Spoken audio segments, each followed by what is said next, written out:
Bonjour à tous et bienvenue dans ce webinaire Anticiper la gestion d'une crise ou les opportunités de reprise d'activité. Un webinaire, un sujet qu'on va traiter sous la forme d'une boîte à outils pour les dirigeants, donc avec des outils qu'on va vous proposer qui seront illustrés de cas concrets.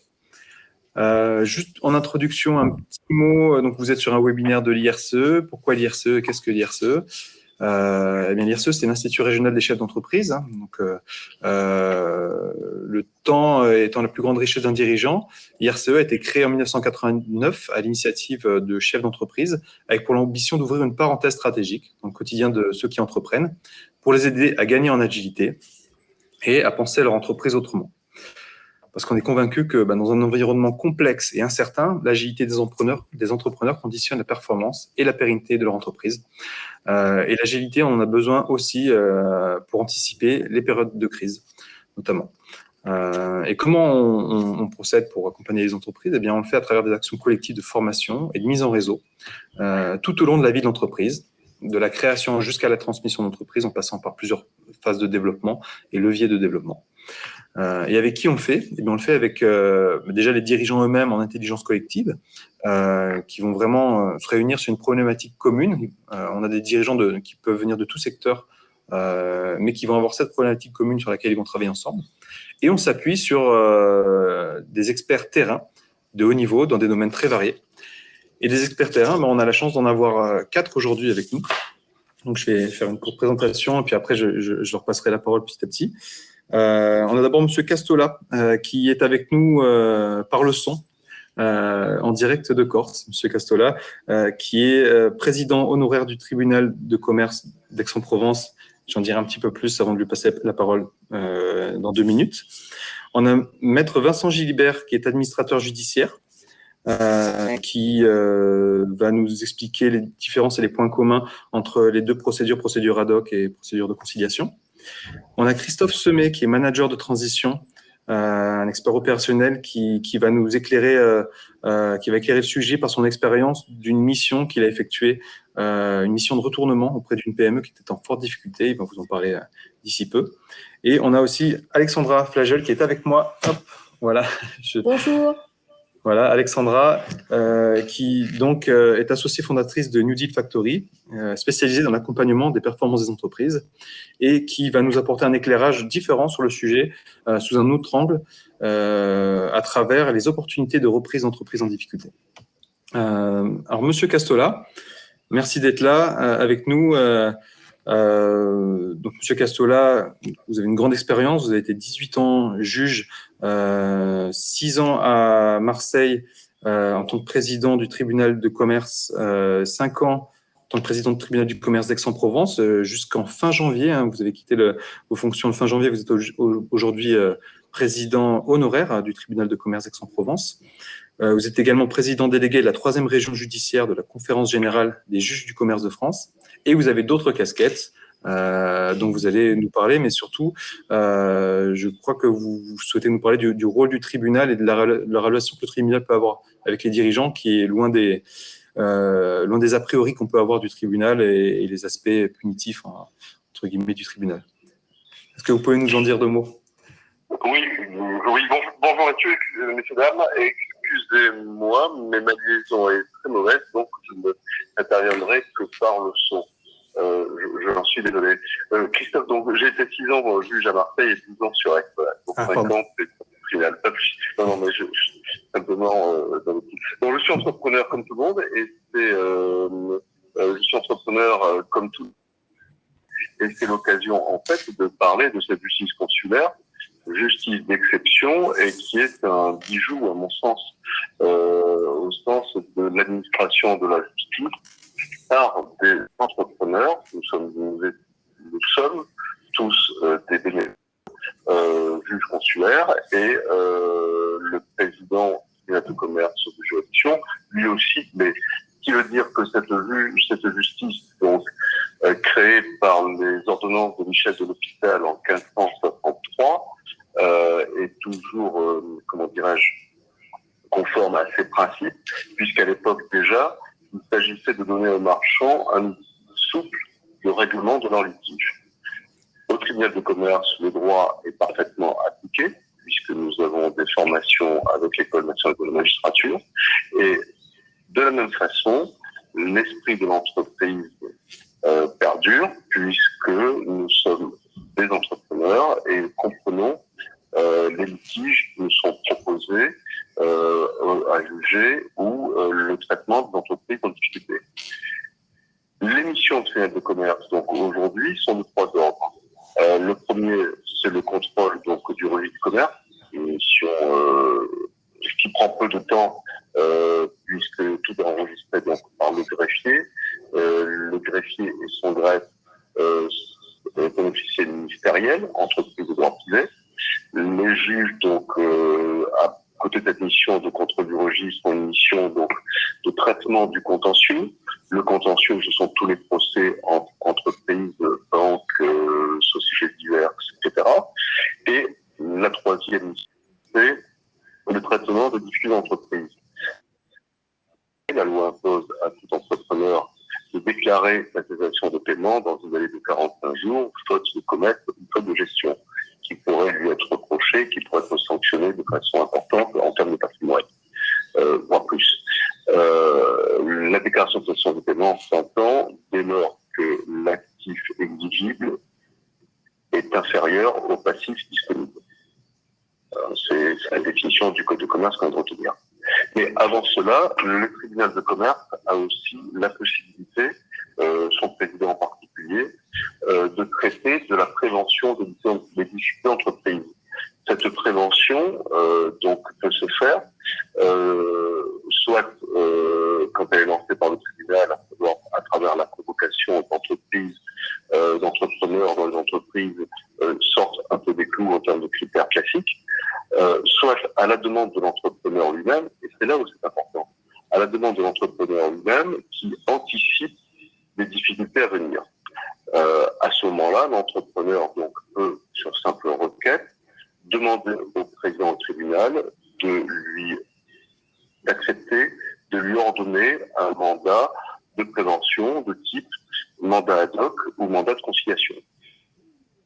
Moi, je recommande aux entrepreneurs qui nous écoutent, dès lors qu'ils voient une difficulté arriver, une difficulté qui pourrait leur laisser penser que leur trésorerie va être complètement coincée dans les mois qui viennent, de solliciter un rendez-vous auprès du juge de la prévention ou directement du président du tribunal de commerce pour exposer le sujet et se faire dire la loi par ces juges consulaires. À ce moment-là, donc ils peuvent prendre rendez-vous avec un administrateur judiciaire, voire un mandataire judiciaire, pour mettre en route cette mission que le président peut leur ordonner. Deux mandats, comme je le disais tout à l'heure. Je suis trop long là peut-être. J'ai plus longtemps. Non, allez-y, on vous écoute. J'ai encore 1 minute. Oui, allez-y. Alors, moi, je vais simplement souligner les 2 mandats. Mandat que définira parfaitement bien Maître Schiller tout à l'heure. Mais les grandes lignes pour nous, les grandes lignes pour le chef de juridiction, c'est de penser, d'arriver à évaluer que l'entreprise peut s'en sortir. Si on peut l'aider à étaler ses dettes, elle peut avoir un mandat ad hoc, qui est un mandat plus souple et plus large qu'un mandat de prévention, bien que le mandat de prévention, Maître Gilbert l'expliquera tout à l'heure, peut aider un peu plus l'entrepreneur. Tout ceci ne peut se faire qu'à condition de rester dans un commerce légal, c'est-à-dire de donner de l'oxygène à l'entreprise pour se reprofiler dans le cadre d'une stratégie à venir après le traitement de ces difficultés. Il n'est pas question de ne pas payer l'argent qu'on doit, il est question d'aménager les dettes ou de négocier peut-être des facilités, peut-être des abandons de créances ou partements de créances avec les créanciers, mais en tout état de cause, d'honorer les contrats qui ont été passés. Après le mandat de prévention, existe encore une procédure qui peut être utilisable, qui est la procédure de sauvegarde. Mais cette procédure de sauvegarde, comme la procédure de déclaration de cessation des paiements, est intéressante concernant le traitement des cautions. Peut-être M. Gilbert en parlera, sinon je peux en parler après une question. Mais attention, dès lors que l'on a ouvert le registre des procédures collectives, alors il est inscrit sur le cabis la mention que l'entreprise est autonome de commerce. Dans le cadre des mandats de prévention, conciliation et ad hoc, la force de ces mandats, justement, est leur côté strictement confidentiel et strictement consensuel. Personne ne sait, aucun tiers à l'entreprise, autre le chef d'entreprise, l'administrateur judiciaire, le président du tribunal et les créanciers concernés, que l'entreprise a à voir avec la juridiction. Je voulais le souligner, il me semble très important d'appuyer sur ce côté donc totalement discret. Et sur Aix-en-Provence, ça veut faire un peu cocorico quand même, surtout profilez-en, nous avons d'excellents administrateurs judiciaires, d'excellents mandataires judiciaires qui sont de vrais conseils et qui sont de vrais miroirs et des aides particulières à la stratégie, à la gestion d'entreprise, avec l'accompagnement bien évidemment de l'expert comptable, c'est-à-dire des conseils côté d'entreprise que sont l'expert comptable et l'avocat, évidemment. Voilà, je voulais simplement vous dire que simplement tenter de changer le regard, transformer le regard des entrepreneurs qui peuvent écouter en disant qu'aujourd'hui, surtout dans cette crise dont nous sortons, le tribunal peut être un excellent allié de l'entreprise à condition que l'entreprise anticipe ses difficultés et une stratégie puis soit capable de rassurer donc les tiers qui entourent, et tout ceci bien évidemment dans le cadre de la loyauté des accords pris, puisque, comme vous le savez, le tribunal et les jugements sont les garants de la paix sociale entre entrepreneurs notamment. Bienvenue à tous. Et voilà ce que je voulais dire pour introduire ce webinaire. Merci, Monsieur Castola. Merci, Monsieur le Président. Et puis, vous me tendez une perche Je voulais simplement vous dire que 80% des mois de prévention de conciliation ad hoc sont couronnés de succès. 80%. D'accord. Et que l'importance d'anticiper. Et que l'entreprise déposerait son bilan après le mandat, elle serait sauvée 50 à 60 fois sur 100, alors que si elle n'était pas sous mandat, elle ne serait sauvée que 10 à 15 fois sur 100. Excusez-moi. Non, pas de problème. C'est vrai que ça change la donne et donc c'est important d'anticiper. Et vous me tendez une perche en me disant que effectivement on peut aller voir l'administrateur judiciaire pour ces sujets et justement Maître Gilbert ici présent va nous expliquer donc les deux procédures de conciliation et procédure ad hoc, leurs points communs, leurs différences. Monsieur Castola, je vous remercie beaucoup pour votre intervention. Si vous souhaitez rester, bien sûr, vous pouvez, hein, on est en lien par téléphone. Si vous souhaitez rebondir à des interventions de nos experts ici présents ou de questions du public, je vous garde, je vous garde par téléphone. Voilà. Merci beaucoup. Très bien. Et donc, on se retrouvera tout à l'heure. Et donc, Maître Gilbert, je vous donne la parole pour la suite. Oui, bonjour à tous. Merci Christophe, merci Monsieur le Président. Donc, je me présente en deux mots, Vincent Gilbert. Je suis administrateur judiciaire. Je suis basé à Marseille, Aix-en-Provence et Manosque. Et je travaille avec 10 collaborateurs répartis entre ces 3 bureaux. Et je suis membre d'une association d'administrateurs judiciaires qui a des implantations sur Paris et sur Nantes également. 2 mots sur l'administrateur judiciaire, parce que c'est des fois un mot qui fait peur, comme voilà, on a certaines idées du tribunal de commerce, de l'administrateur judiciaire.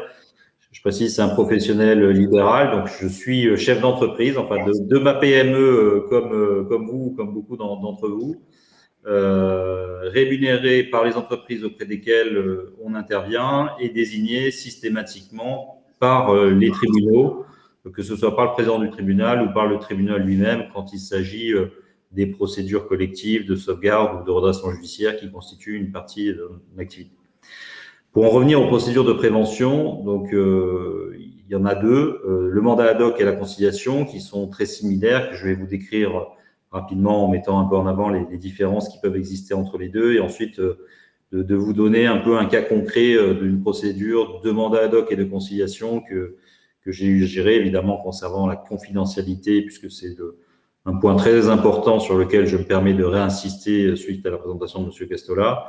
Le mandat ad hoc et la conciliation, ce sont des procédures qui sont totalement confidentielles, donc il n'y a pas de publicité au cabis, Les créanciers qui ne sont pas appelés à participer aux discussions ne sont pas informés du mandat. Donc, l'information reste entre le président du tribunal, et c'est d'ailleurs que le président du tribunal qui est informé du mandat et de la conciliation, le chef d'entreprise et le mandataire ad hoc conciliateur, ainsi que les parties avec lesquelles on va négocier. Puisque l'objectif de ces procédures, qui sont très souples, puisqu'il y a peu de moyens de contraindre ou de cadres pour intervenir, c'est de rechercher un accord avec un créancier. Ça peut être la banque, ça peut être le Trésor public, ça peut être l'URSSAF, ça peut être un fournisseur. Ça peut être également rechercher des accords avec des actionnaires actuels, parce qu'il peut exister des conflits d'associés, des conflits de personnes, des conflits entre des associés de nature différente, entre le fonds d'investissement et le manager ou le chef d'entreprise qui a gardé une participation au capital de son entreprise. Donc voilà, l'objectif, c'est de rechercher un accord, puisqu'on reste dans un cadre consensuel, c'est-à-dire que les moyens de coercition ou d'imposer un accord sont très limités. En termes de durée, on est de façon similaire un peu entre les deux. En pratique, le mandat ad hoc n'est pas encadré dans le temps, mais ce qui se fait au tribunal, c'est des durées de 3 mois ou 4 mois qui sont renouvelables à la demande du mandataire, sachant qu'on a possibilité de mettre fin à tout moment à la mission, en accord avec le chef d'entreprise. Et ça, c'est le maître mot, c'est que le chef d'entreprise, il reste le maître à bord, donc il n'y a pas de dessaisissement dans la gestion. Si moi, j'interviens comme mandataire ad hoc ou conciliateur auprès d'un dirigeant, c'est lui qui conserve les rênes de son entreprise. Moi, je n'interviens pas pour savoir comment l'entreprise est gérée au quotidien, ce qui n'empêche pas quand même d'avoir des échanges, évidemment, avec le dirigeant. C'est tout l'intérêt pour comprendre le fonctionnement, les cycles d'exploitation, le financement qu'il avait mis en place, les difficultés qu'il rencontre, quel est le business plan, comment on challenge aussi ce business plan. Donc, c'est-à-dire qu'on le soumet aussi un peu la question, mais ça fait partie du débat et de l'échange qu'on peut avoir avec le dirigeant.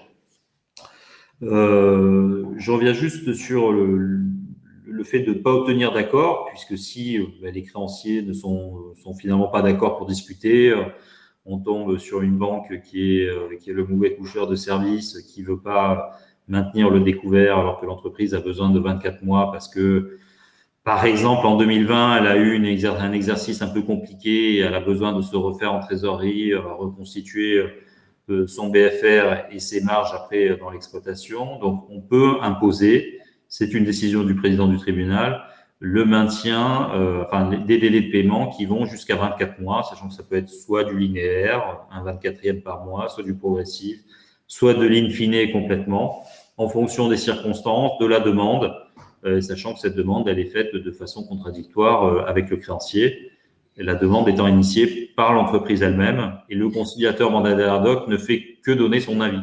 Voilà, on est toujours dans garder en tête que le mandataire conciliateur, c'est pas une partie, c'est un peu moi je le vois comme ça, en tout cas, c'est le chef d'orchestre des négociations qui doivent se dérouler.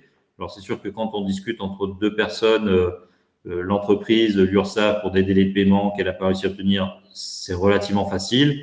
Quand il faut négocier avec un pool bancaire, ça devient plus compliqué parce que chaque banque n'a pas forcément les mêmes engagements, la même exposition, la même vision du dossier. Et on passe des fois aussi beaucoup de temps en fait à faire de la négociation entre les créanciers entre eux, et quelle que soit leur nature, et essayer de leur faire comprendre que les efforts qui leur sont demandés sont des efforts qui sont également partagés ou en tout cas équilibrés avec les autres parties, et à commencer par l'entreprise.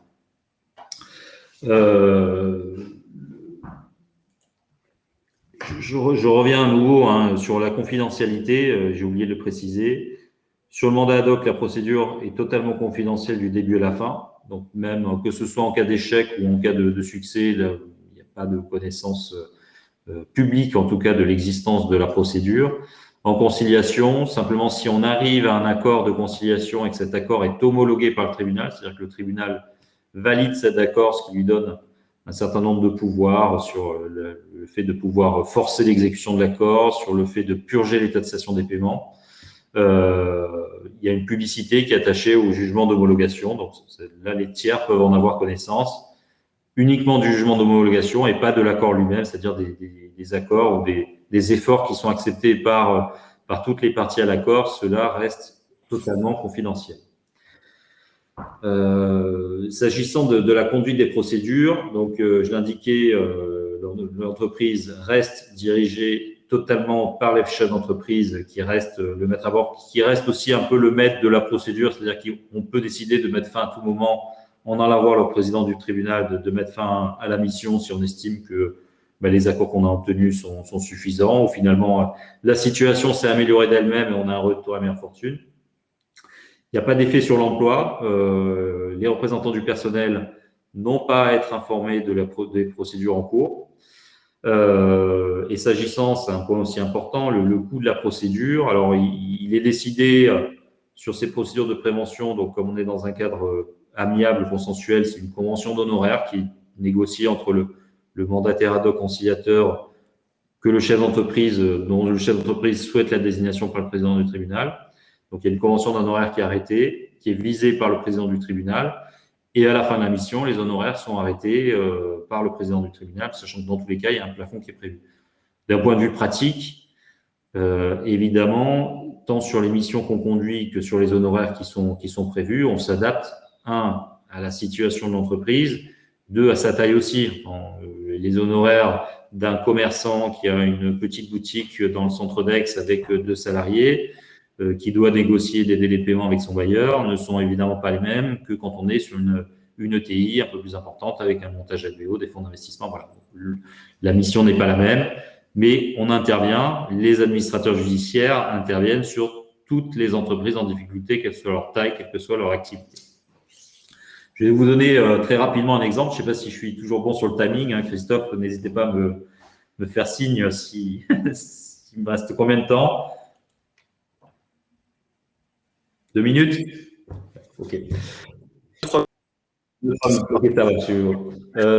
Donc là, c'était l'exemple d'une entreprise sur laquelle on a commencé par un mandat ad hoc. Donc, comme je l'indiquais, le mandat ad hoc, l'avantage, c'est qu'il n'y avait pas de limite de durée. Donc, en pratique, souvent, on commence par un mandat ad hoc avant de basculer sur une conciliation, notamment pour faire homologuer l'accord ou si on a besoin finalement d'aller chercher des délais de paiement. On était dans le secteur d'édition logicielle pour le BTP, une vingtaine de salariés, un chiffre d'affaires qui oscillait entre 1,5 million et 2 millions d'euros sur l'exercice précédent.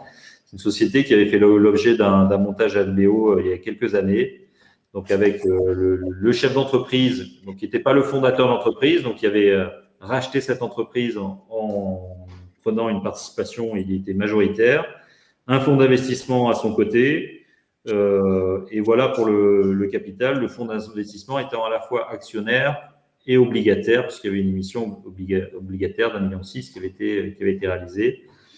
Un petit pool bancaire qui était constitué à la fois sur la holding, donc avec une dette senior, et à la fois sur la société d'exploitation.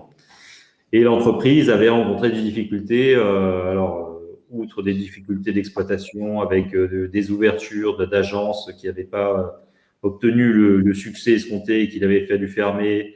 Je pense aussi l'entrée en matière du dirigeant qui travaillait précédemment dans un gros groupe et qui se retrouvait à la tête d'une PME. Donc, c'est une bascule psychologique aussi qui devait être réalisée.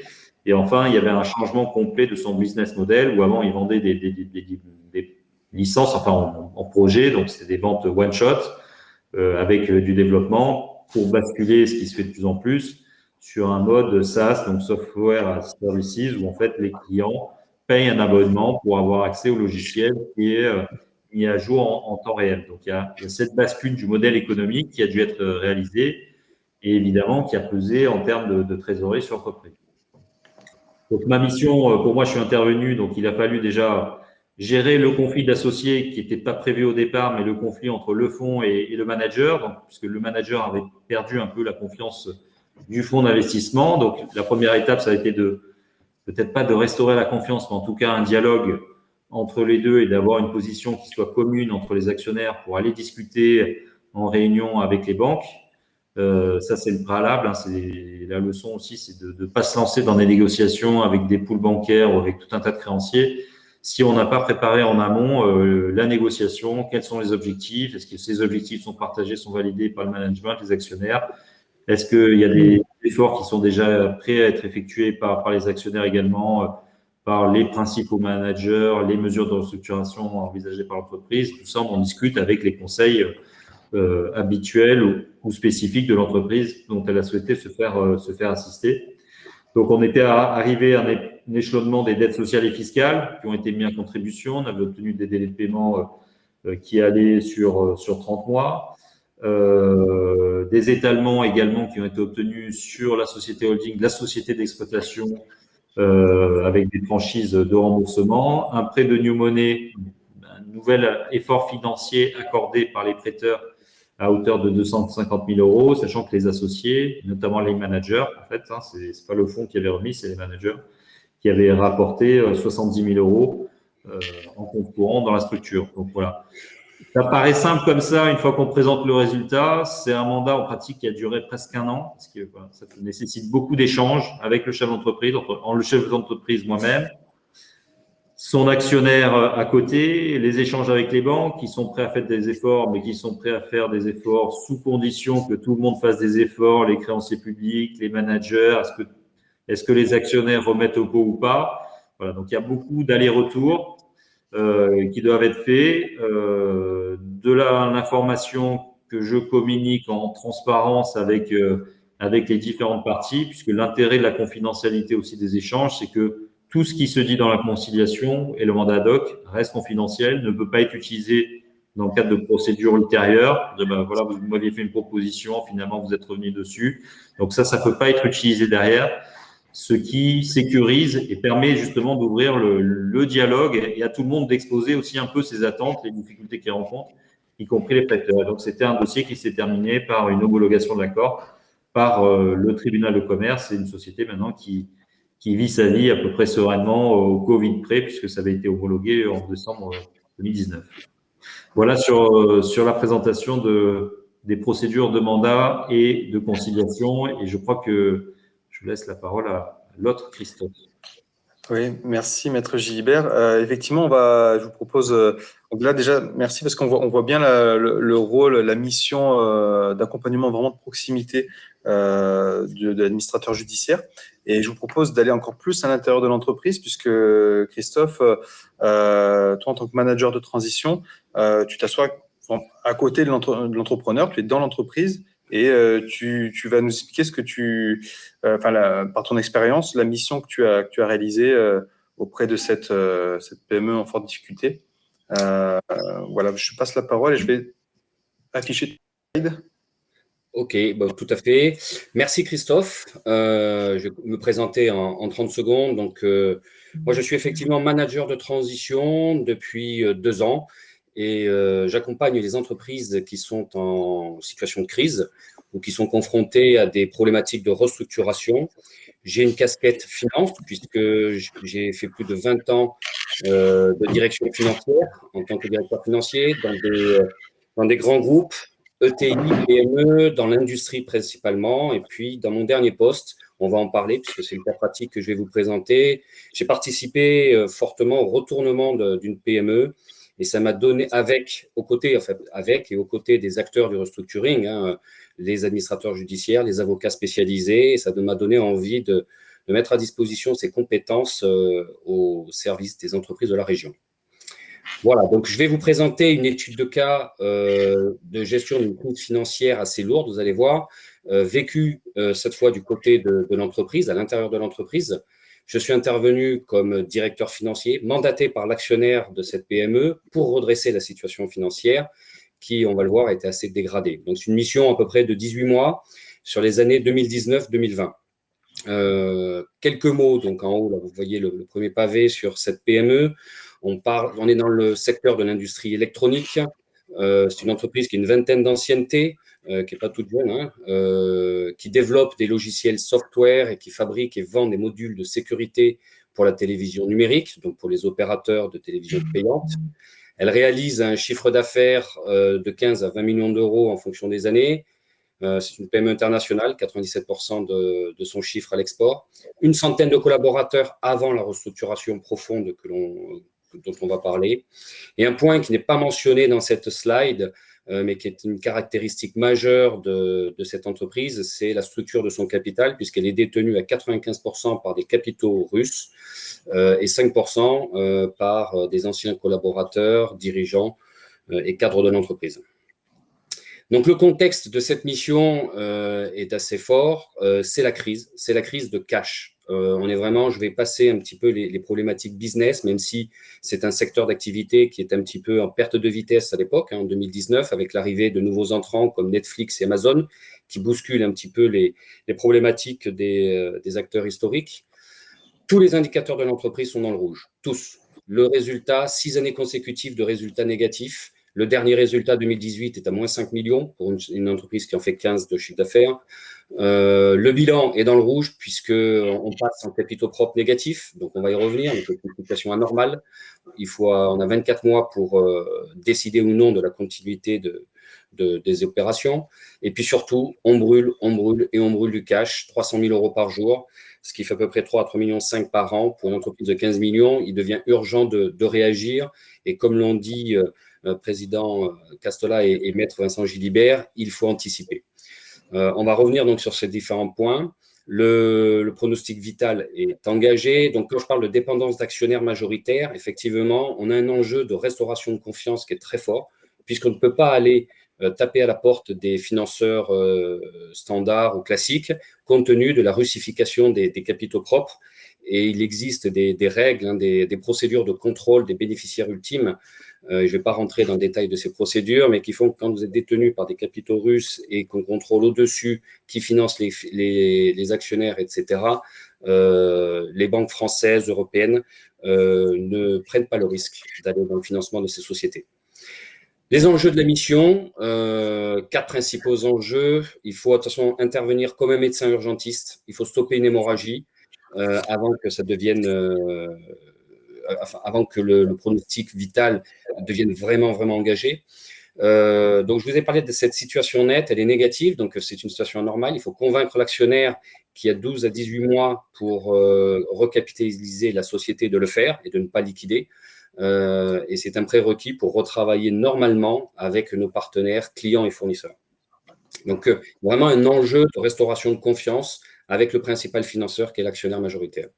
Les performances, elles sont fortement dégradées, donc il faut restructurer le bilan de fond en comble et retourner à l'équilibre cash très vite. Il y a à peu près 6 à 8 mois d'horizon pour trouver une solution.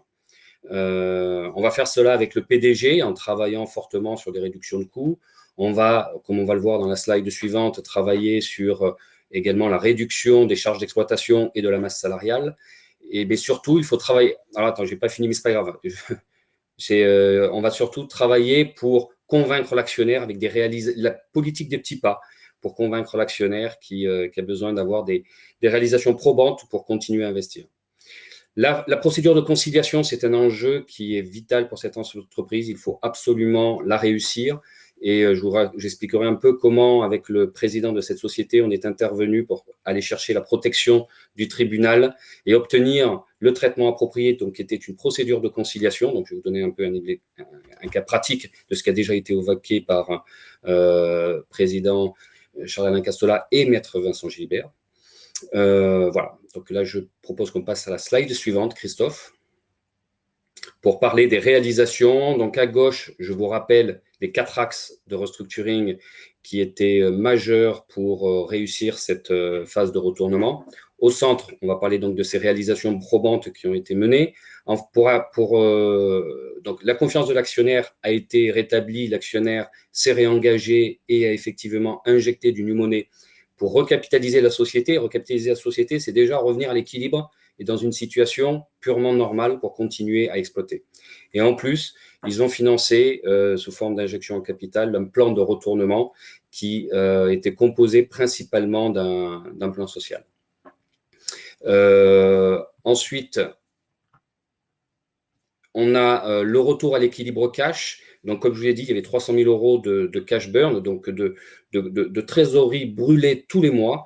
Dans cette société de 15 millions. Donc, on a travaillé très rapidement et on a mis surtout toute l'entreprise, tous les métiers sur le front pour descendre chacune des lignes du BFR et activer les leviers de génération de cash, donc les clients, activer les relances des impayés, accélérer les encaissements clients, déstocker. C'était une entreprise industrielle qui avait des stocks. Donc, le stock, c'est de l'argent immobilisé. Donc, on est allé vendre en priorité ces stocks pour générer du cash pur.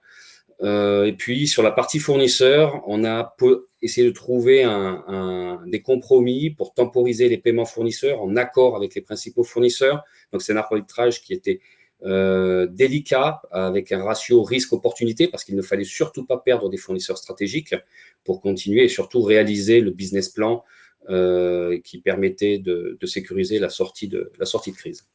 On a également trouvé quelques solutions avec les partenaires bancaires pour faire de la facturage, même si les moyens étaient assez limités compte tenu de l'accès au guichet bancaire pour cette société détenue par des capitaux russes. Et puis, le CIR, on était dans une société très innovante, donc on a essayé d'optimiser cette part-là d'innovation pour générer du crédit d'impôt recherche. On n'avait pas le statut PME au sens communautaire du terme, donc les créances étaient de 3 ans, et ces créances-là, on est allé les préfinancer dans des sociétés spécialisées, on existe dans la région, qui permettent de monétiser un certain nombre de changes. L'objectif, c'est de rentrer du cash, gagner du temps et gagner du temps. Le retour à l'équilibre PNL, donc comme vous voyez, on a fait un programme de réduction assez drastique des coûts, 25% en 12 mois, en activant pareil toutes les lignes de coûts qui pouvaient être optimisées. On a arrêté les activités qui n'étaient pas stratégiques, un focus uniquement sur les éléments qui permettaient de générer rapidement du chiffre d'affaires et donc rapidement du cash. Et donc, on a contrôlé les dépenses, les investissements, donc uniquement sur ces investissements de rebond, pour faire face, comme je l'évoquais, à ces acteurs Netflix et Amazon qui venaient un peu bousculer les acteurs historiques. Donc, il fallait continuer à investir. Il ne fallait pas s'arrêter à générer du chiffre d'affaires existant. Voilà, un PSE, je ne vais pas rentrer dans le détail de ce PSE, mais qui a quand même qui est sur 50% des effectifs, donc environ 45 personnes. Cela a permis d'ajuster très fortement les charges d'exploitation par rapport aux revenus qui étaient en baisse compte tenu de la tendance baissière du marché. Voilà, donc la restructuration financière que je viens d'évoquer, elle a pu être sécurisée. Donc, je vais peut-être rajouter un élément de témoignage, c'est que nous, on est allé chercher dans la conciliation vraiment une sécurité dans tous ces contrats, dans toutes ces cessions d'actifs, parce qu'on a également cédé des actifs pour compenser une partie de la dette et retrouver une situation d'équilibre tenable. Le PSE aussi a permis d'être sécurisé. Les actionnaires qui étaient autour de la table ont lâché une partie de leurs créances, au moins 30%, donc c'est très significatif pour une société comme ça. Donc cet apurement du passif a fait l'objet de protocoles rédigés avec des avocats spécialisés en restructuring dans un temps de 4 mois et demi et 5 mois. Donc tout ça a été mené. Tout ce que je vous raconte sur cette slide, c'est fait en 5 mois. Et on ne peut pas le faire tout seul. Il faut le faire accompagné d'experts en restructuring qui sont… Alors moi, j'ai un peu porté la casquette du chiffre de par ma fonction de directeur financier, connaisseur de ce secteur d'activité. Mais les avocats ont été sollicités et l'administrateur judiciaire de Marseille qui est également intervenu. On a formé un commando et en 4 mois et demi, on a pu retrouver une situation permettant de revenir à l'équilibre cash, à l'équilibre PNL, de structurer un protocole solide. Et aujourd'hui, j'accélère un peu pour gagner un peu de temps, Christophe, mais aujourd'hui, la société est sauvée 12 mois après, puisque le protocole a été homologué en juin dernier. Les indicateurs sont revenus au vert. Ça reste un peu fragile, mais par rapport à la situation d'il y a 18 mois, fin 2019, vraiment, ça n'a rien à voir. Et c'est cette force du collectif qui associe des dirigeants d'entreprise dont je faisais partie avec des avocats, des administrateurs, un administrateur judiciaire qui a permis de sauver, alors en 2 mots, 50% des actifs. Donc on a allégé l'entreprise de 50% des actifs pour rembourser une partie des dettes et 50% des charges d'exploitation par ce plan social. Et aujourd'hui, tout fonctionne très bien et l'actionnaire a préservé 10 millions d'euros d'actifs. D'accord. Merci Christophe, très bel exemple de retournement. Alors, je pense, là pour l'instant on n'a pas de questions, mais vous pouvez poser vos questions bien sûr dans le chat et sinon on pourra les traiter juste après aussi l'intervention d'Alexandra, on traitera les questions en même temps. J'en profite d'ailleurs pour dire que le webinaire est enregistré, vous pourrez le voir en replay et vous pourrez télécharger le support que vous voyez à l'écran. Alors, Merci à nos deux premiers intervenants. On va voir maintenant avec Alexandra une autre piste pour sauver une entreprise en difficulté ou se sortir d'une situation compliquée. C'est la reprise d'entreprise par un repreneur, et notamment la reprise d'entreprise en difficulté, puisque c'est une branche spécifique de la reprise d'entreprise. Alexandra, est-ce que tu peux nous en parler? Bonjour à tous.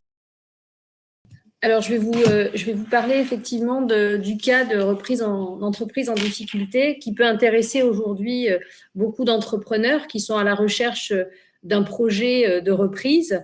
Ce type de projet peut se mettre en place à condition de respecter quelques phases qui sont très importantes à l'amont de votre réflexion et de votre décision de présenter une offre de cession et concerne des entreprises qui sont rentrées dans une période d'observation et où un administrateur judiciaire est intervenu aux côtés du dirigeant. Et sur ce genre de contexte, l'administrateur judiciaire remplit son rôle pour assurer en fait la pérennité de l'entreprise et l'emploi au sein de cette société. Et pendant la période d'observation, à la demande de l'administrateur judiciaire, le tribunal peut ordonner un plan de cession total ou partiel d'une entreprise.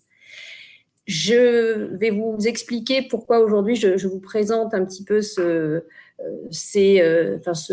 type d'opportunité, parce que pour moi aujourd'hui il s'agit de travailler sur des opportunités et sur un plan de cession.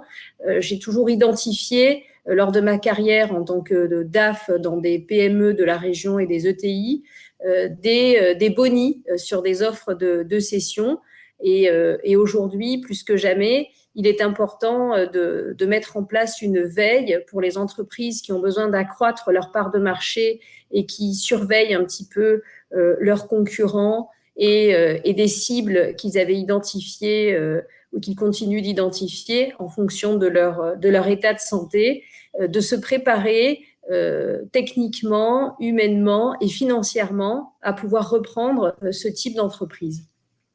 Donc, je vais vous rappeler les différentes phases préalables à la finalisation d'un plan de cession.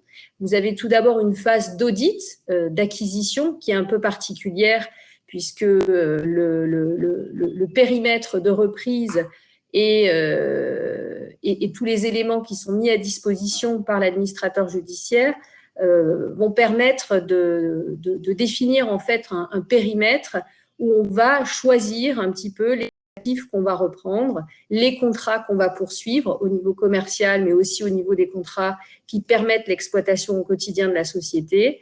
Définir également le périmètre des effectifs à reprendre en tenant compte des critères socio-économiques que représentent les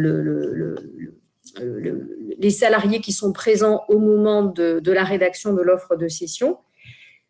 Et également tous les contrats, tous les engagements qui pourraient être nécessaires, qui ne sont pas forcément indiqués dans les actifs, mais sur de la reprise de contrats de crédit de baux, par exemple. Et dans cette phase d'audit, il faut bien avoir en tête qu'on ne regarde que les éléments d'actifs et certains contrats qui sont un peu à reprendre sous la contrainte. Et toutes ces informations sont mises à la disposition par les administrateurs judiciaires qui, vous le verrez un peu plus tard, mettent en place tout un process de mise à disposition de l'information pour pouvoir rédiger ces offres en bonne et due forme. Donc, la deuxième phase consiste en la présentation d'une offre de cession. Donc, je vous commenterai un peu plus tard comment, en fait, on rédige une offre de cession. Alors, il y a plusieurs offres de cession, normalement, qui sont présentées et qui sont collectées par l'administrateur judiciaire avant qu'une décision soit prise par le tribunal du commerce. Et l'offre doit être validée par le juge du tribunal de commerce. Et ensuite, donc le repreneur, le candidat cessionnaire est identifié. Il va falloir organiser cette prise en main opérationnelle, donc cette intégration de cette nouvelle équipe, de cette nouvelle société, avec des tailles plus ou moins importantes. Et donc, j'évoquerai un cas bien particulier. Et puis, avoir en tête que post-plan de cession, il y a encore des choses à faire, il y a encore un peu de communication à entretenir avec l'administrateur judiciaire, avec des membres de la procédure pour, on va dire, reconnecter tous les éléments, entériner juridiquement la cession. Donc, on va se concentrer sur la partie d'audit.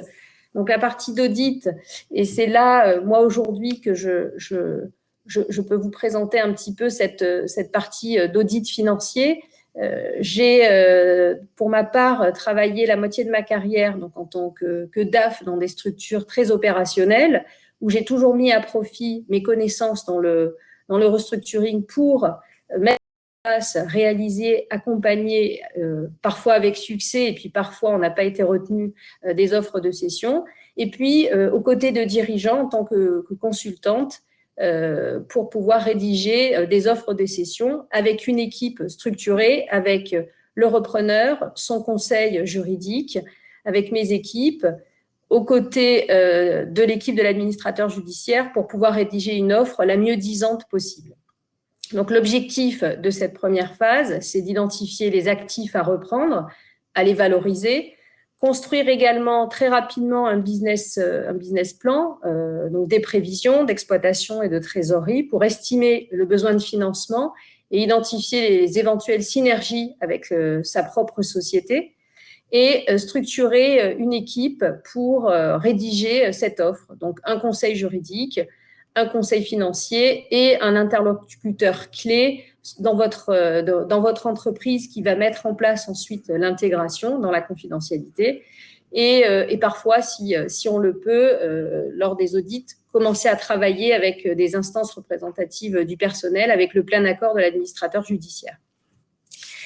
Donc, une fois que cette phase a été réalisée, on passe à la phase de construction et de présentation de l'offre de cession. Donc, c'est une phase assez formelle. Donc, il faut préparer cette offre, bien identifier les actifs à reprendre, les contrats de prêt ou de leasing qui sont attachés à certains actifs, par exemple. Si vous rachetez une entreprise de transport et que vous avez certains véhicules qui ont été financés par du leasing, vous serez bien évidemment obligé de poursuivre les contrats de leasing avec plus ou moins d'autonomie pour renégocier certains termes des contrats, quand cela peut être possible avec la société de leasing, valoriser certains actifs qui sont valorisés à l'actif à des valeurs amorties. Donc là, on travaille aussi avec des inventaires qui valorisent et qui ont identifié ces actifs. Et on identifie également tous les contrats qui sont poursuivis autant côté commercial que côté prestataire de services. Au-delà de la définition du périmètre de reprise, il faut bien évidemment, et ça doit faire partie intégrante de l'offre, être un peu plus détaillé dans la présentation donc de ces prévisions et du besoin de financement attaché à la reprise. Il faut qu'il soit bien évidemment approprié à l'activité, au secteur d'activité, à la saisonnalité parfois de cette entreprise en difficulté. Donc, il faut pouvoir mettre en avant la souscription d'un nouveau prêt de ligne court terme avec les banques du repreneur. Pourquoi pas imaginer et déjà négocier des lignes de factor avec des sociétés présentes sur la place et pourquoi pas du financement alternatif sur des stocks, par exemple, pour pouvoir proposer un plan de reprise autofinancé. Je conseille également pendant ces périodes de rencontrer aussi les instances représentatives du personnel et certains salariés pour pouvoir s'assurer du bon climat social, de la culture d'entreprise et pouvoir imaginer des réunions d'échange pour être très transparent sur les termes de l'offre de reprise, les modalités d'intégration pour rassurer les effectifs qui sont présents et qui vont être amenés à être repris dans l'offre. Et ce sont toujours des discussions importantes. On récupère aussi des informations qui ne sont pas présentes dans la data room, mais qui sont de nature à rassurer les salariés puisqu'ils ont aussi leur mot à dire lorsque les offres sont présentées auprès du président. Il faut également aussi prévoir, s'il y a plusieurs offres qui sont déposées, donc il y a toujours une date butoir à respecter, il faut toujours prévoir une seconde offre améliorative si un peu de concurrence sur la reprise de l'entreprise cible. Et bien évidemment, le tribunal de commerce va privilégier l'offre la plus importante en termes de quantum. Mais par contre, on n'a pas accès aux offres avant qu'elles soient toutes déposées chez l'administrateur judiciaire. Donc, c'est un grand jeu aujourd'hui. Quel est le montant de l'offre, quelle est la définition exacte du périmètre de reprise. Mais je peux vous avouer que voilà, les administrateurs judiciaires sont très stricts. Ils ne dévoilent pas le contenu des offres jusqu'à ce qu'elles soient présentées auprès du tribunal. Donc ensuite, arrivent donc les offres sont déposées chez l'administrateur judiciaire qui va en faire une relecture, qui va y apporter ses commentaires. Et ces offres de cession doivent répondre à 3 critères majeurs pour pouvoir être valablement, on va dire, intégrées dans ce périmètre. L'offre doit être bien évidemment crédible. Le repreneur doit être dans une posture et avoir une surface financière établie pour pouvoir prévaloir de présenter une offre de cession.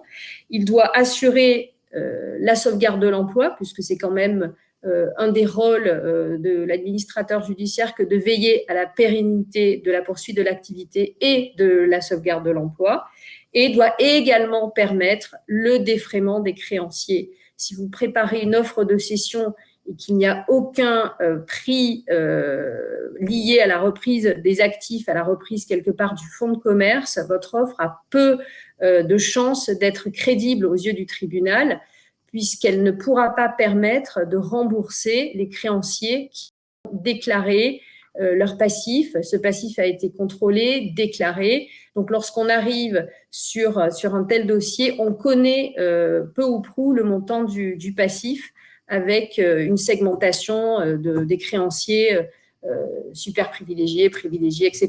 Il y a un ranking qui se fait au niveau des créanciers. Donc, il faut que les créanciers puissent être remboursés d'une partie de leur dette. Et le choix du candidat cessionnaire va être rendu possible par un jugement qui est réalisé par le tribunal de commerce. Alors, c'est assez intéressant. Il y a certaines audiences qui sont publiques pour les personnes qui ont fait des offres. Et en fait, on demande parfois, il y a certains tribunaux, voire tous, moi j'ai toujours vu ça, on demande en fait aux repreneurs de parcourir leur offre et d'expliquer quelles sont leurs motivations et ce qu'ils vont, comment ils intègrent en fait ce plan de cession dans le développement de leur entreprise et quelles sont les principales modalités. Et donc, en fait, la décision est prise assez rapidement par le tribunal de commerce. Il y a un jugement qui est rendu. Soit il y a un second tour, soit le jugement est immédiat. Et la prise de possession est immédiate. Ça veut dire que lorsqu'on arrive au tribunal, il faut avoir ses garanties bancaires et pouvoir régler le prix de la cession auprès du tribunal. La partie juridique qui va arrêter le plan de cession, à savoir l'acte de cession, sera régularisée dans un second temps chez l'administrateur judiciaire pour matérialiser cette cession d'un point de vue juridique. Pour finir, donc là, on sort du tribunal, mais le plus important reste à faire pour moi. Et c'est dans ces moments qu'il faut vraiment mettre en place une équipe dédiée. Donc, c'est ce que j'appelle la prise en main opérationnelle. On a travaillé à l'amont sur les conditions de l'offre. Et là, aujourd'hui, il faut mettre en œuvre un plan d'action assez précis pour pouvoir assurer la reprise opérationnelle de la société. Et donc, post-plan de cession, comme je vous le disais tout à l'heure, il faut toujours être en relation avec l'administrateur judiciaire pour réaliser certains éléments de cut-off, de reprise de contrat, etc. Donc, comme vous avez pu le constater, c'est une procédure qui est très particulière, qui est assez formalisée, mais qui comprend certaines étapes clés. Et voilà, il faut vraiment prendre le temps de faire ces audits d'acquisition, d'échanger avec les salariés, parfois avec le dirigeant, qui peut faire partie du plan de reprise, qui peut accompagner à la reprise. Ce sont des accords qu'on peut intégrer dans son offre de cession. Et donc, très rapidement, pour vous donner un exemple concret d'offre de cession sur lequel j'ai eu l'occasion de travailler il y a quelques mois. Donc, on avait un groupe localisé en région PACA qui comptait un peu plus de 150 personnes, qui a réalisé dans les belles années pratiquement 13 millions d'euros de chiffre d'affaires, et sur sa dernière année, on était plutôt sur 10 millions, qui avait rencontré des difficultés suite à des renégociations tarifaires dans le secteur de la grande distribution et dans le secteur d'activité de la surveillance de sites commerciaux et industriels. Donc, le repreneur qui nous avait contactés travaillait dans ce secteur depuis plus d'une dizaine d'années.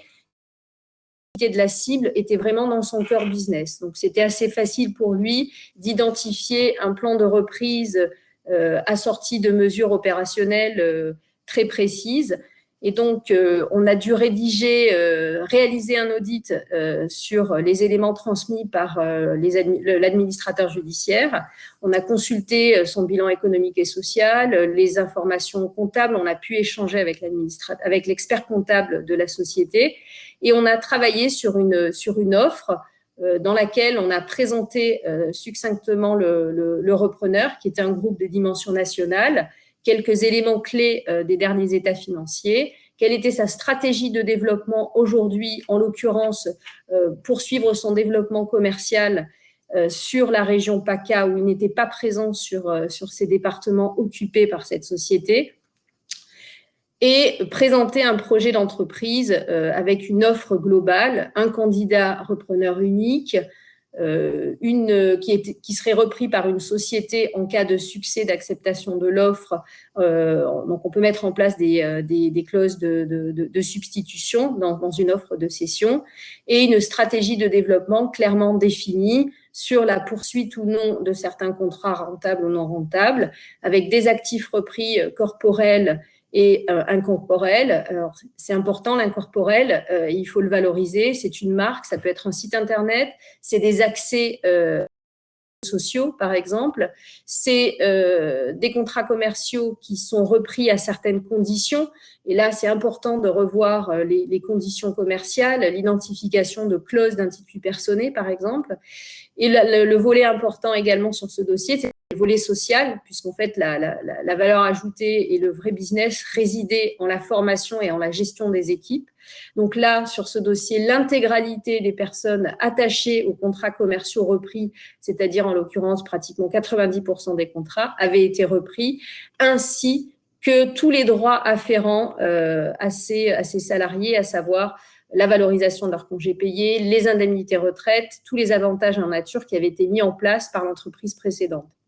Et un accord pris auprès des dirigeants pour poursuivre l'accompagnement pendant au moins 6 mois pour assurer une passation, on va dire, facilitée par une bonne connaissance des équipes d'encadrement et pour assurer le relationnel avec les clients. Donc, dans le prix d'acquisition, il y avait un prix global des titres rachetés et on avait identifié aussi des charges augmentatives du prix, donc tout ce qui était aspect engagements sociaux. Le financement de la reprise était aussi défini avec un financement sur fonds propres par le repreneur qui avait la possibilité d'acheter cash cette société, et on avait identifié des montants pour relancer l'activité, donc des besoins en fonds de roulement et certains investissements qui étaient incontournables pour poursuivre certains contrats. On a également travaillé sur des perspectives économiques avec un compte de résultats provisionnel et un plan de financement assorti. Et on avait aussi intégré des conditions suspensives, parce que lorsqu'on identifie certains risques, c'est important de les identifier, et à savoir la renégociation de baux commerciaux en l'occurrence, puisque les dirigeants de la société avaient financé les locaux qui étaient occupés par le siège social, les montants des loyers étant hors marché. On avait réussi aussi à négocier cette condition de réviser le bail commercial. Donc, ce projet d'offre de reprise a été présenté et il n'a pas abouti. Donc, voilà, parfois ça arrive, mais aujourd'hui a finalement trouvé une autre issue. Elle a mis en place un plan de continuation Mais voilà, pour vous donner une idée, c'est à peu près 4 semaines de travail, donc 2 semaines d'audit assez intense, une semaine de rédaction avec les conseils, des séances d'échange avec les administrateurs judiciaires et leur équipe pour pouvoir travailler sur cette offre et l'améliorer. Et donc, dans les négociations, finalement, le deal ne s'est pas fait. Et pour vous donner une idée également du nombre d'intervenants, donc moi, dans notre cabinet de conseil financier, la New Deal Factory, on est intervenu à 2 personnes. Donc, moi, en tant qu'associé avec un senior qui intervient, qui a 4-5 ans d'expérience. Et voilà, on a été capable en moins de 15 jours de rédiger cette offre et de faire un mapping des risques, des avantages et des inconvénients liés à la reprise de cette société.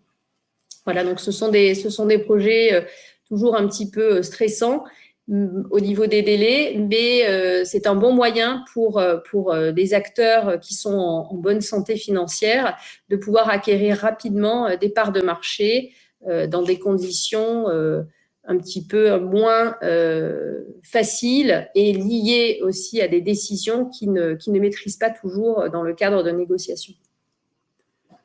Ok, merci Alexandra. En parlant de délai, on est à pile 1 heure. On s'était donné un défi de vous proposer un webinaire complet pour parler d'un sujet très complexe. Et je pense qu'on y est arrivé. Merci à tous les intervenants. On va passer aux questions-réponses si vous en avez. En attendant, moi j'ai une question à vous tous. Il a échappé à personne qu'on est dans une période assez spéciale. Est-ce que ça change quelque chose pour vous dans votre métier au quotidien, cette crise sanitaire, cette crise économique qui couvre, même si la situation économique des entreprises est un peu suspendue aux aides en ce moment? Est-ce que ça change la donne pour vous? En 30 secondes chacun. Alors, effectivement, je pense que j'ai beaucoup parlé de cash dans ma présentation, qui est un enjeu majeur d'une entreprise en difficulté. Aujourd'hui, les entreprises ont de l'argent, puisque l'État en a injecté des montants importants. Je n'ai plus le montant exact, mais je crois qu'on parle de 220 milliards d'euros. Si on cumule à la fois les PGE plus les aides sur chômage partiel, les reports de charges, etc. Moi, je pense que les entreprises sont résilientes puisqu'elles s'en sortent plutôt bien. Il y a peu de défaillances. Il y aura un rattrapage. Ça, je laisse Vincent, peut-être Gilbert, s'exprimer sur le potentiel rattrapage, parce qu'il y a moins de défaillances en 2020 par rapport à 2019, en 2021 par rapport à 2020 et par rapport à 2019. En tous les cas, les maîtres mots du restructuring resteront l'anticipation, ça c'est certain, la confiance. Il faut raisonner et structurer des contrats de confiance avec les parties prenantes dans l'entreprise, actionnaires ou fournisseurs, et la communication. Voilà ce que j'ai envie de dire sur le sujet. Peut-être effectivement, alors, je dirais c'est très variable en fait en fonction des secteurs d'activité, des entreprises elles-mêmes. De façon générale, quand même, on constate une baisse significative de tout ce qui est procédure collective. C'est à partir de mars 2020, c'était fortement marqué. Et je précise, c'est pas lié à la fermeture des tribunaux, parce que notamment les tribunaux de commerce n'ont pas fermé du tout pendant la période de confinement, et on a basculé très rapidement sur des audiences en visio. Enfin, 1 semaine après le 16 mars 2020, les audiences ont pu se tenir en visio, que ce soit sur les demandes d'ouverture ou d'adoption, de plan de cession, plan de redressement, et y compris évidemment pour les ouvertures de mandats ad hoc et conciliation. Donc l'activité était possible au niveau des tribunaux, mais il n'y a pas eu de demande. D'une part, comme l'indiquait Christophe, par le bénéfice des aides qui ont fini quand même par se déclencher, arriver, les reports des cotisations sociales, paiement des charges fiscales, impôts divers et variés. Et il faut reconnaître que là-dessus, les créanciers publics, en tout cas, jouent le jeu de façon générale. Après, peut-être il y a quelques exceptions, mais de façon globale, il y a un accompagnement très important. Et au-delà de ça, c'est que je trouve que tout le monde attend de voir un peu comment ça va se décanter et de savoir s'ils vont être en mesure de rebondir ou pas. Sachant qu'on sait pertinemment que pas tout le monde ne pourra rebondir, puisqu'on est sur des seuils de procédure collective, notamment les liquidations judiciaires, qui permettent aussi le rebond. Une fois que la liquidation est prononcée, ça permet aussi de tourner la page quelque part. Évidemment, ce n'est pas l'issue qui est souhaitée au départ, mais ça peut être utile. On est sur des niveaux inférieurs à ceux de début 2020, avant le confinement. Donc, voilà. D'accord.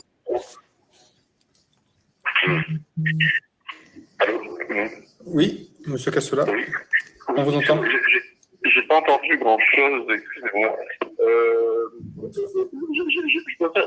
J'avais envie de faire 3 remarques. Je peux? Oui, allez-y. Oui, très bien. Merci. Donc j'ai beaucoup apprécié les interventions précédentes. Elles sont typées sur des entreprises de taille assez importante quand même. Je voulais simplement préciser que tout ce qui a été dit s'applique aussi bien aux TPE et aux PME qui pourraient être soit reprises, soit pouvoir porter un manager de transition qui peut en assumer le salaire. Et tout ce qui a été dit est applicable aux petites entreprises aussi, qui représentent quand même 85% des entreprises traitées au tribunal de commerce. La deuxième remarque que je voulais faire était, vu de l'autre côté de la barrière, l'application des critères définis par le Code de commerce concernant la reprise d'entreprise, partielle ou totale. L'offre crédible, le premier critère, l'offre crédible, ça veut dire qu'il faut que le juge comporte la confiance, comporter la conviction du tribunal que la reprise va être accompagnée d'un procès créateur de valeur. Le tribunal, je pense que je suis persuadé, le tribunal verrait de mauvais œil qu'une reprise se solde par un nouveau dépôt de bilan, par exemple. Donc cette crédibilité doit être bien travaillée. Ça peut être déterminant. Parce que les 3 critères, le second, je rappelle, c'est la sauvegarde de l'emploi, reprise d'une partie ou totalité des salariés. Le troisième, défraiement des créanciers, c'est-à-dire règlement d'une partie ou de la totalité des créances. Ces 3 critères, normalement, n'ont pas d'ordre de priorité.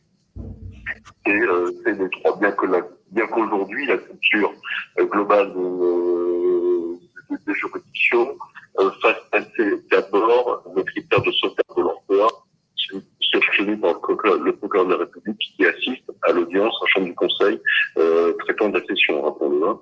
Donc voilà, c'est pour donner un peu de relativité sur les 3 critères. Enfin, un dernier point, je voulais dire que le traitement des procédures collectives va être modifié à partir certainement d'octobre, novembre, à la fin d'année, dans le cadre de la transposition de la directive européenne du traitement de l'insolvabilité. Cette directive européenne est sortie il y a 2 ans. On est en fin de date de délai d'application, donc ça va être appliqué, mais ça changera un certain nombre de choses, mais ça ne changera pas radicalement ce qui a été présenté jusqu'à présent, tant en termes de prévention qu'en termes de reprise de société. Même pour que ce qui a été dit restera actuel, malgré les modifications à venir. D'accord, très bien. Merci, Monsieur Cassola. J'espère qu'on vous a bien entendu, mais je pense que oui. Déjà, nos intervenants, vous avez bien entendu? Oui. Oui, okay. Oui. Un dernier mot. Aujourd'hui, dans les tribunaux de commerce sont à moins 50% en termes de dépôt de bilan par rapport aux années d'avant-crise. Ouais. Donc voilà, je veux le dire aussi, c'est-à-dire qu'il n'y a pas tellement de reprises aujourd'hui à faire encore. Justement, en termes de reprise, Alexandra, tu peux nous apporter ton point de vue sur le contexte actuel? Alors, sur le contexte actuel, donc sur des offres de cession, alors je vous avais intégré une petite slide. Si vous voulez mettre en place un plan de veille pour pouvoir identifier des offres de cession, les dossiers aujourd'hui, moi, sur lesquels je peux intervenir, ce sont des sociétés qui étaient en plan de continuation et qui ne sont pas en mesure aujourd'hui de pouvoir régler leurs échéances, puisque lorsqu'une société est en plan de continuation, elle doit rembourser son passif avec des échéances annuelles, trimestrielles ou mensuelles, avec plutôt des versements qui vont être plus significatifs sur les dernières années du plan. Et donc aujourd'hui, il y a quelques sociétés pour lesquelles les échéances sont complexes à financer. Et donc, on intervient sur ce genre de dossier pour accompagner les dirigeants dans ces difficultés. Moi, je pense que sur les offres de cession, il y a quand même encore un peu de business, Les sociétés sont effectivement gonflées au niveau de la trésorerie, et lorsqu'il va s'agir de rembourser ces PGE, dont on ne sait encore comment ils vont être intégrés, est-ce qu'ils vont prendre la forme, revêtir la forme de prêt participatif ou non. Il y a beaucoup de questions qui se posent aujourd'hui du côté de Bercy. Il y a certains dirigeants qui vont préférer se mettre sous la protection du tribunal parce qu'ils ne seront pas en mesure de régler ces échéances. Donc, il faut rester à l'écoute et mettre en place ces fameuses veilles pour identifier des éventuelles opportunités, selon moi. Tout à fait, nous sommes d'accord. Merci à tous. Alors, je vois qu'il n'y a pas d'autres questions sur le chat, c'est que les interventions étaient claires et efficaces. Merci à nos 4 intervenants. Vous l'avez compris, pour éviter une difficulté, il vaut mieux l'anticiper et surtout ne pas rester seul. Vous voyez que vous avez un large panel d'outils et d'accompagnants à votre disposition, donc n'hésitez pas à les contacter. Je rappelle que le webinaire est disponible dans les minutes qui viennent. Là, vous voyez, vous avez une présentation que je fais défiler des acteurs du webinaire de ce matin avec leurs contacts. Donc, n'hésitez pas à télécharger le support. Et puis, je vous donne rendez-vous pour un prochain webinaire de l'IRCE. On se verra à la rentrée pour un tout autre sujet, puisqu'on parlera de stratégie marketing multicanal. Voilà. Merci à tous et à bientôt. Merci. Merci à l'IRCE. À bientôt. Merci à l'IRCE. Au revoir.